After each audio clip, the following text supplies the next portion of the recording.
had a strange feeling when I walked in. I realized that I think the last time I talked here was after just coming straight out of a couple of days in jail. So I didn't have time to shave, and I hope that's not a harbinger of the future. You can think about that. Unfortunately, I got to rush right off, so I'll be very brief, and a couple comments, and hope there's time for a few questions, but I got to rush off to the next thing. I was at the World Social Forum. I was there the year before. Unfortunately, I had to pass through about as fast as I'm whipping through today, and for similar reasons. The World Social Forum, as you know, is only one of two that go on at the same time. There's the World Social Forum in Porto Alegre and the World Economic Forum of those that are called the movers and shakers and the wizards and so on and so forth, who meet in Davos, Switzerland. And the two are kind of related. I mean, the bigger the world, the more excited and enthusiastic the World Social Forum gets, the more gloomy the Davos Forum gets. If you read the reports this year, you'll notice they said it was conducted in an atmosphere of gloom and despair, and the World Social Forum was exactly the opposite, full of vitality and energy and enthusiasm, and the two things are related. Despite the fact that they're in some respects at opposite ends of the social, economic, and maybe even moral spectrum, they share a lot. What they share, in fact, was pointed out inadvertently by the New York Times in its first story after the big demonstrations in mid-February. They didn't like it much, but they had a front-page story on it, which started off by saying that there are now two superpowers on the planet, the United States and world public opinion. Actually, the United States refers to a very narrow sector of power in the United States, and world public opinion is remarkably broad. It certainly included the World Social Forum, but interestingly, it also included the World Economic Forum, which shared with the World Social Forum the same antagonism to the announced imperial grand vision of the administration and the war in Iraq, which is a special case of it. That's common ground, as Colin Powell discovered when he got there, and there are reasons for it. The World Social Forum is impossible to summarize.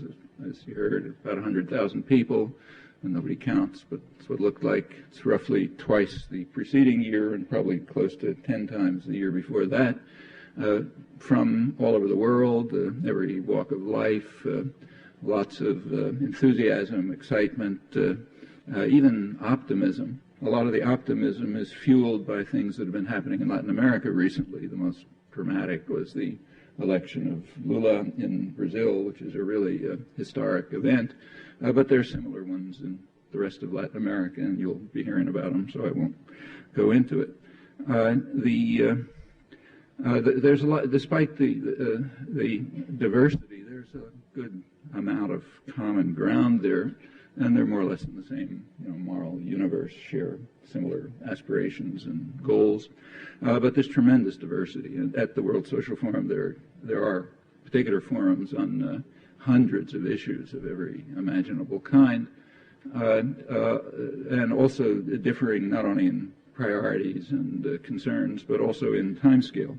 So a lot of them are about very urgent current matters. About a quarter were a part of the World Social Forum, which was called Life After Capitalism. That was organized by Mike Albert from the Z network around here, and had dozens of forums looking at long-term visions of what an alternative society might be like.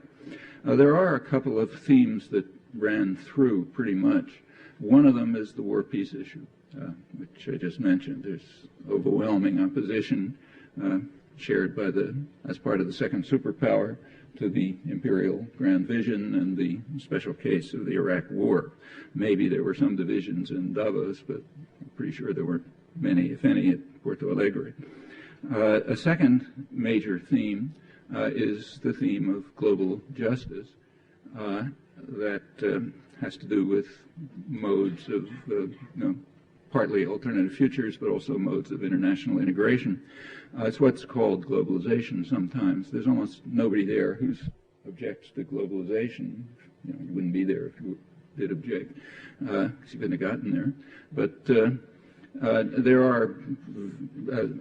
there's a strain which has a third world origins, which concludes, you know, maybe rightly, maybe wrongly, it's an issue that's debated, that parts of the third world, maybe a lot of it, might do better if they extricated themselves from the existing framework of international institutions and sought another way based on solidarity with comparable groups in the North and so on. That's a strain.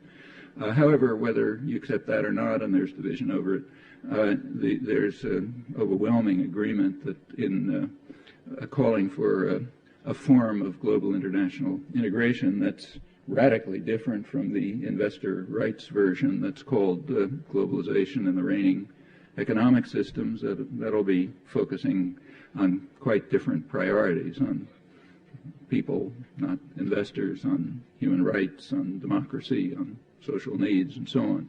And that leads to a completely different picture of how the world ought to be organized, and these were topics under intense debate and discussion, and there's plenty in print about it. I can't review it. Actually, these two issues, war, peace, and global justice, are quite closely related, and nobody knows it better than U.S. military planners and intelligence, because they talk about it. In fact, they're kind enough to publish about it, so you know what they think. The national intelligence community, in its projections for the coming years, predicts that if what they call globalization continues, as they assume it will lead to economic stagnation in large parts of the world and a widening economic divide, and the economic stagnation will lead to ethnic, political, religious conflict and violence, much of it directed against the United States, which is perceived, not unreasonably, as driving the system, which means terror, more terror, proliferation of weapons of mass destruction, which is also predicted to be a consequence of the grand imperial vision pretty much across the spectrum, not necessarily on the left, right in the establishment. So that's, and military planners make the same assumptions. So if you read long-term, 10, 20-year military plans, they are based on the prediction that there's going to be a growing divide between what they call the haves and the have-nots, the widening economic divide. The mass of have-nots will have to be controlled somehow. That requires increasing military power, because you're not going to satisfy their needs, so you're going to have to control them by force.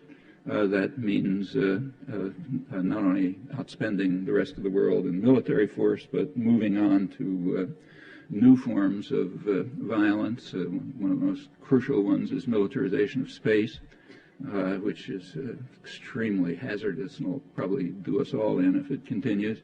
There was last October, there were meetings at there was a session of the United Nations devoted to this, to weapons of mass destruction altogether, and the U.S. unilaterally blocked an effort to ban militarization of space, that's ratifying old treaties, and also voted against a resolution, and that means kills the resolution to ban chemical weapons. That was last October. Now, that's not known in the United States because it wasn't reported, which is not unusual. But in Porto Alegre, it was a major theme. People there care about whether the world's going to be destroyed by militarization of space and chemical weapons and other weapons of mass destruction. So there is a relation between the two themes, and it's understood, and at least at Porto Alegre, it's discussed. Another common understanding and concern is sort of an acceptance, intuitively at least, of an old anarchist slogan that goes back to the 19th century, mid-19th century, that you should build the institutions of the future within the society of the present. For most of the participants in Porto Alegre, as I suppose for most of us, that means urban settings, but not entirely. So just to mention a personal anecdote, which will be picked up, so I won't elaborate. From the airport, I went off to an event that was not part of the World Social Forum, but was alongside of it. There were many things going on alongside of it. This was at a MST farm, a farm of the landless workers movement, a little distance away from Porto Alegre, which was the scene of the international meeting of the Via Campesina, the international peasant movement, which is from all over the place and very lively and exciting. I just got there kind of at the end. There was a last day celebration, so singing and dancing, and I listened to a brief, boring speech from me, but mostly people were having fun. And among the things there were the theme of it, the theme of the Via Campesina International Peasants Conference was the slogan that seeds should be the heritage of all people. They should be protected by the United Nations the same way it protects, architectural splendors and so on, cultural splendors. And in the crowd there were tables with women from various parts of the world exchanging seeds with one another and instructions and so on. That reflects very important facts. For most of the people in the world are peasants, farmers. It's most of the world. They're faced with very serious dangers, in fact, destruction. The idea that seeds are the heritage of the future, the women who are interchanging seeds are interchanging local, organically grown seeds. Peasant agriculture is a very rich system, highly productive, usually much more so than so-called scientific agriculture, very intricately embedded in a complex ecology. It's usually handed down from mother to daughter over hundreds of years. It's a rich, productive tradition, but very fragile, like it's destroyed in one generation forever with all the knowledge and understanding and everything that went along with it. And farmers all over the world are trying to preserve not only their way of life, but the possibility of developing sustainable agriculture, which will satisfy local needs in cooperation with consumers and so on. And this is a huge. It's a matter of life and death for farmers around the world, but it's a matter of decent survival for most of us. And there are many other things like it. The MST collectives are perfect, maybe the leading example in the world of the notion of building institutions of the future within the present society. This is a huge popular movement, the biggest, in my opinion, most important one in the world. It's been going for about 20 years, taken lots of land, unused land, given to landless workers and rural and urban workers, and developed cooperatives, schools, interactions with cities, and so on. It's pretty impressive. Well, that's only one example. There are many others. At the forum itself, not the side ones, as I mentioned, there were discussions of every imaginable issue. I couldn't participate in more than a very few, but the general sense was pretty positive and optimistic and energetic and excited. I think it's not unreasonable to see in this the first potential, at least, realization of what's been the dream of the labor movement and the left since its origins back in the 19th century, modern origins, and that is a true international, drawing from really diverse sectors of the population and of the world, and in solidarity and interaction and mutual support. It's the beginnings. Where it'll go, you don't know. There's a lot of optimism about it. It's facing enormous obstacles. There's sure to be tremendous disillusionment. You can sort of even pick out the points where it's going to come, and there'll be others, like every other popular movement in history. But like every other popular movement in history, there'll be successes, and even failures are, in a sense, successes because they typically make it possible to pick the struggle up at a higher level next cycle around. That's been the course of history, and there's no reason to expect it to be different now. Stop. I got about 2 minutes. We have about 2 minutes for questions. If folks want to, we're collecting the cards right now, and then we'll take them from there.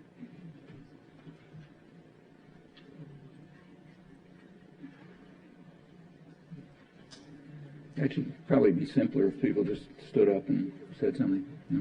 Oh, okay.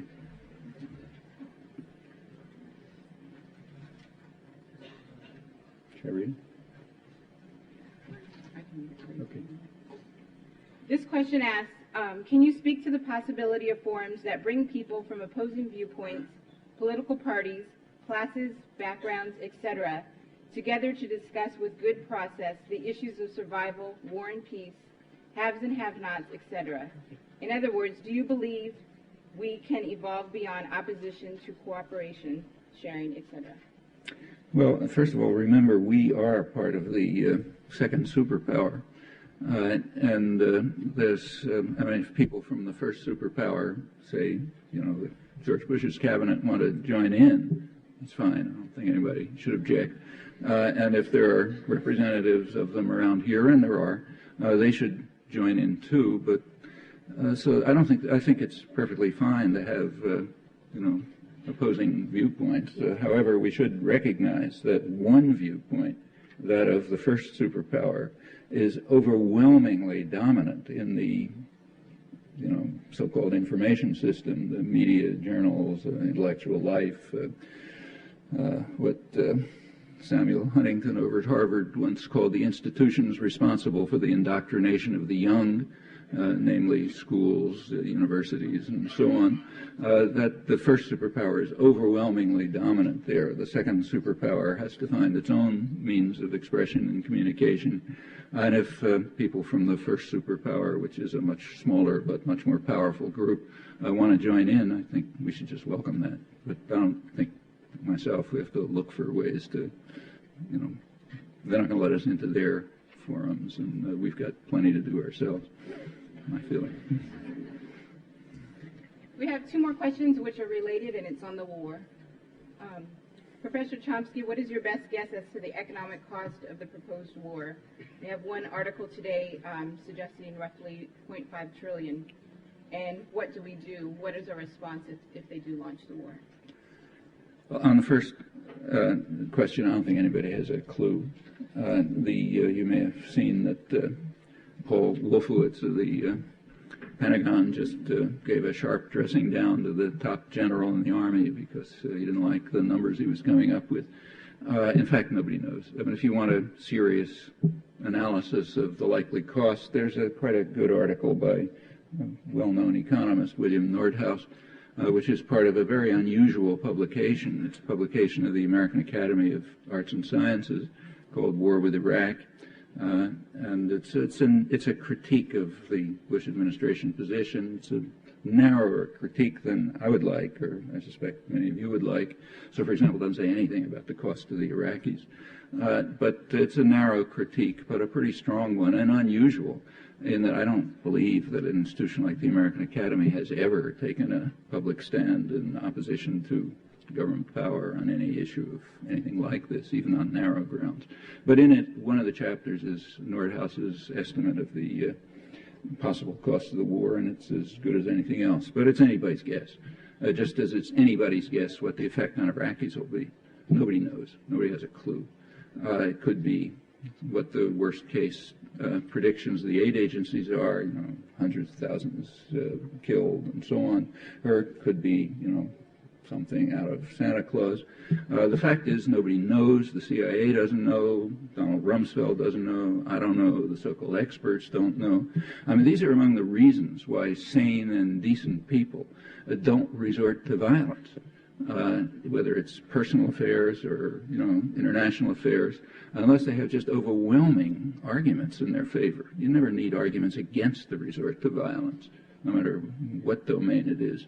And one of the many reasons you haven't the slightest idea what's going to lead to. I mean, you know, Kennedy administration, international terrorism against Cuba practically destroyed the world, we learned a couple of months ago. It came very close to leading to a nuclear war. We wouldn't be around if it had. That was international terrorism aimed at regime change. Now the stakes are much bigger, but you still don't know. We escaped by a miracle that time, and nobody knows what will happen the next time. What should we do the day after the war? I don't know. That's for you to decide. We all have to make our own decisions. What will be most useful in helping people? You got to figure that out. It's not easy. Never is easy. I got to rush off. Sorry.